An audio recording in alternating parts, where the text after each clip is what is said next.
I want to share what my experience was and what I had to do to fully drop into it with an open heart. Yeah. Because like Avon was sharing, there was some constriction that came up. I was really aware of it. Yeah. And so I used my thoughts and my imagination to create a scene. The person that came to mind, it's a family member, was my daughter-in-law. And she's very strong-willed and does not operate at all from emotion. She's very stoic and seemingly cold. I understand that's a projection. It is. So, as I was surrounding her, or attempting to surround her with light, there was some resistance. It wasn't fully happening. Yeah. Because when I contrasted it with my best friend, who's just all heart, I recognized that I hadn't made that full transference of light in my mind to my daughter-in-law. So what I did, I imagined that she had gone into a surrendered state. And in her surrendered state, she just totally dropped down into her heart, and the tears flowed. And she was just saying, I love you. And when that happened in my mind, it allowed me to just expand my heart. Yeah. And then I was good with the exercise. Yes, and you said so many beautiful things, and thank you for gracing us on your birthday, but can I tell you a couple things about that? So, the best friend that is so easy to love, so open and available, is also a projection of you. So the best friend that came into your awareness was mirroring for you how you can be towards your daughter-in-law. Because what your daughter-in-law needs is for you to be that presence of love so that she can then have a model. Because she cannot be that if somebody is not mirroring for her that is inside of her. Now, it doesn't mean that they're going to accept it, but it means that when we begin to see the other as the innocent, loving being that they are, we are actually giving them permission to begin to accept the truth about who they are. Because your daughter-in-law, in not feeling her feelings and operating from that place of being so stoic, all she's doing is she's protecting herself. And what she's protecting is a very wounded sense of self.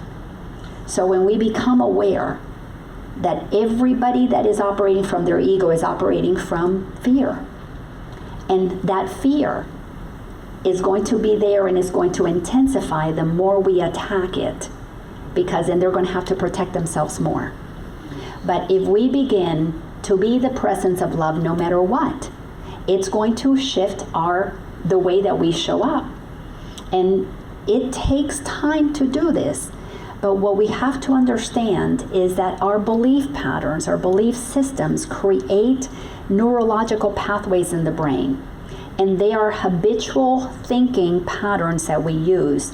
And we have to break that pattern. If you want to have a different experience, you have to break the pattern that creates the experience. So your daughter-in-law as your roommate are opportunities showing us that we have two sides we can show up from. One is love and one is fear. And while we might call your neighbor or your roommate bipolar, your daughter-in-law is also being bipolar in that moment. She's just showing you the protective side.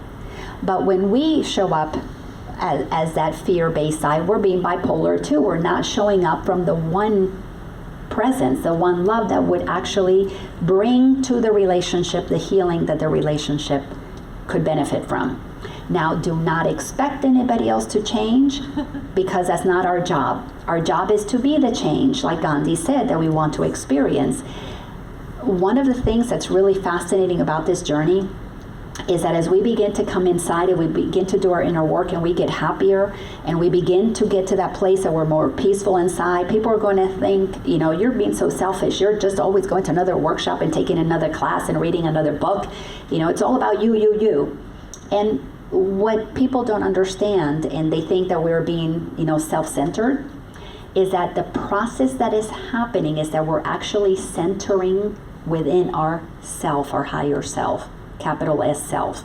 So this is a process of using every opportunity to see how we've been out of ourselves by caring about what others think and coming into ourselves and getting centered in what is true. It is a process of moving away from ego thoughts deliberately. Why? Because this is a choice that you must make, because we are the ones who chose to not think with God. We have to choose to align with God. And the forgiveness that the Course teaches us is that nothing that ever happened can alter what God created whole and complete. And that is the process of letting go of, look at what you did to me that allows me to be mean and ugly and vindictive and victimized and suffer. We are releasing others from the responsibility we've got to take to own our joy, because that's what we're ultimately doing. This is a journey to happiness. Thank you so much for sharing that. So one more, if anybody wants to share or any questions, and then we will wrap it up. Yes, that's what. Oh, yes. So we'll do 2 then. Okay, in the process of letting go of all our beliefs and getting into ourselves and getting into the God within, must we do that with everyone? Well, how free do you want to be? How happy do you want to be? Do you only want 90% happiness? I want 100%. Well, if you want 100%, you cannot hold anybody apart from love. And what kind of exercises?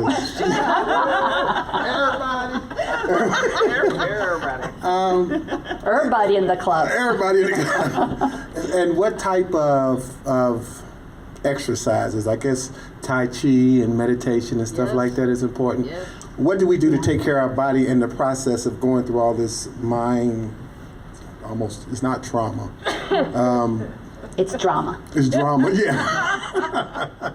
So how do we take care of ourselves in the process to give us the motivation to continue? Well, the motivation should be that you want freedom. You want love. You want happiness. You want peace. That should be the only motivation. When that's your primary motivation, and you're going to waver back and forth because you're going to have that righteous thought.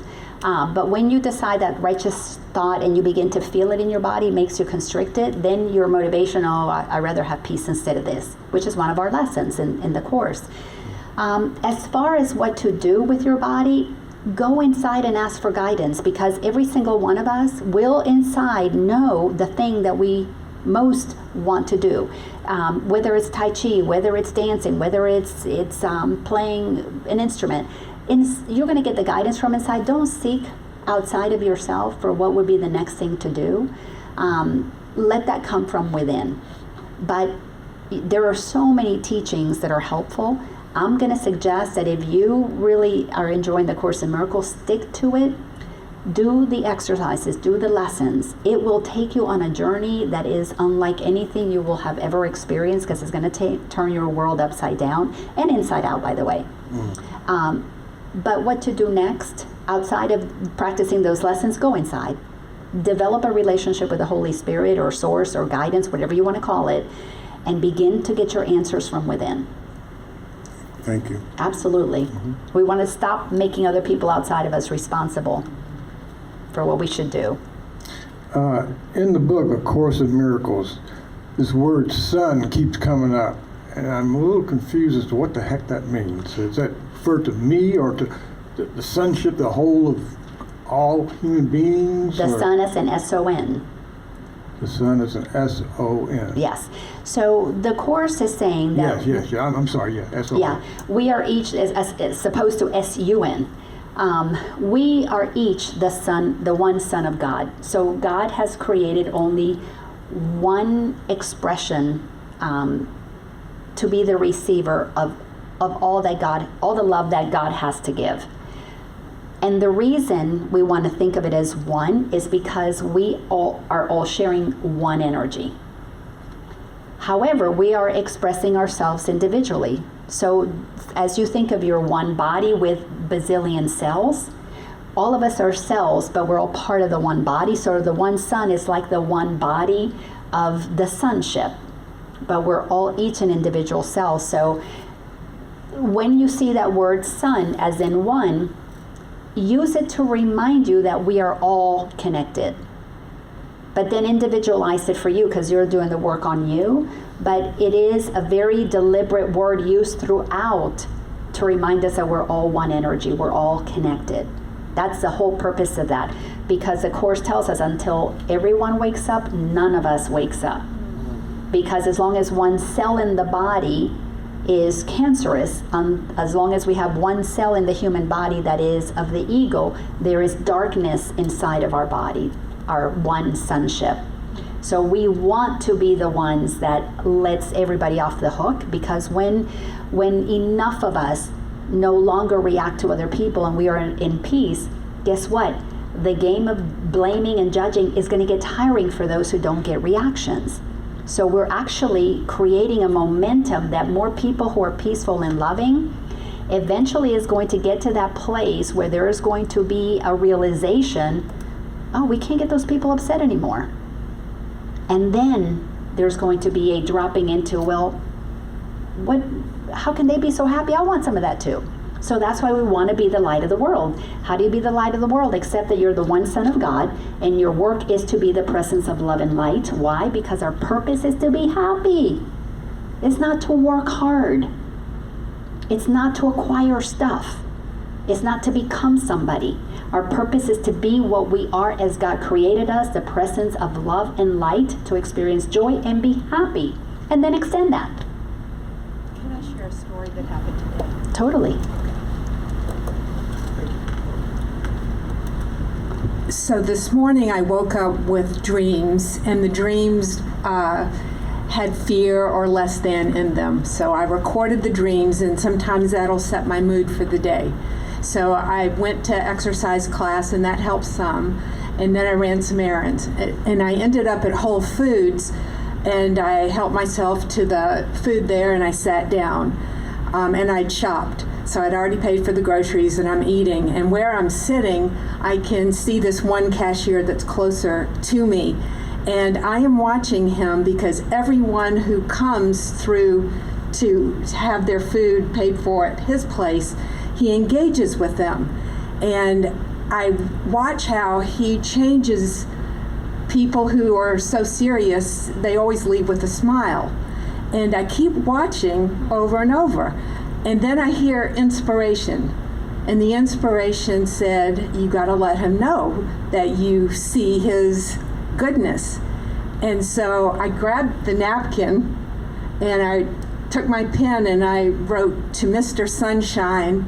And then I wrote like a paragraph of what I had observed and how his light and his kindness and givingness changed so many people. And then I wasn't sure how to give him the napkin because he kept getting a line full of people. So I decided to go back and buy 2 protein bars and I would get in that line. So when I got in the line with the protein bars, he then says, ma'am, this is the last customer who I'm taking. She was the one in front of me. He said, so just go to another aisle. I said, no, I'm going to stay here because I want to talk to you. And he said, but ma'am, I can't take you. I said, that's okay. I just want to talk to you. And he was scared. I could see that. He was not wanting to have this interaction because he was thinking something was wrong. Mm-hmm. So I kept assuring him that I would wait. And then someone came to relieve him, and he said, oh, she's going to take care of you. My job is over now. And I said, well, I still want to talk to you. And I said, do you want to come over here or shall I go to you? And so I went over there and I said, I watched you for a long time as you interacted with all these people. and I wrote something that I want you to have on this napkin. And he only read the first few lines, and it was, Dear Mr. Sunshine, and he like melted. He was terrified that I had seen him do something different, and I was going to call him on the carpet. And I said, no. I said, you have to read it. And he said, I will. And then he just hugged me, and he kept saying, thank you, you don't know how much this means to me, thank you.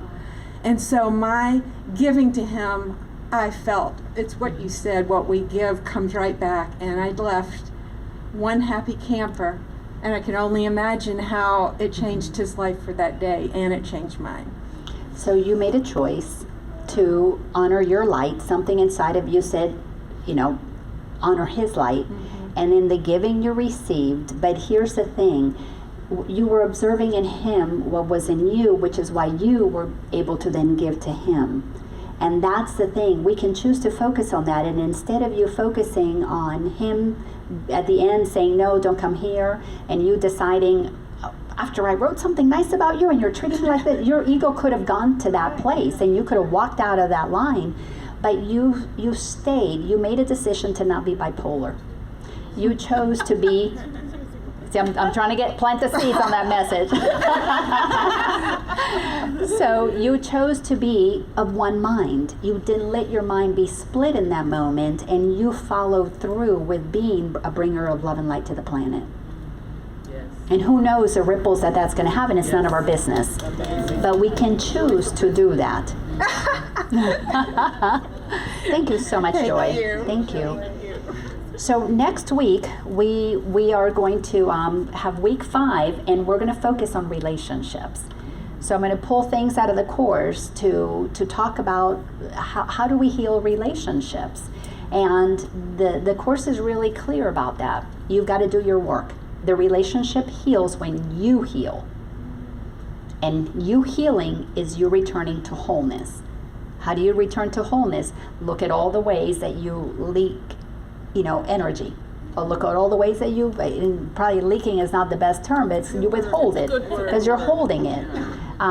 We leak our ugliness and leak out our fear and our hatred and whatever. So next week is all about relationships, so you don't want to miss that one.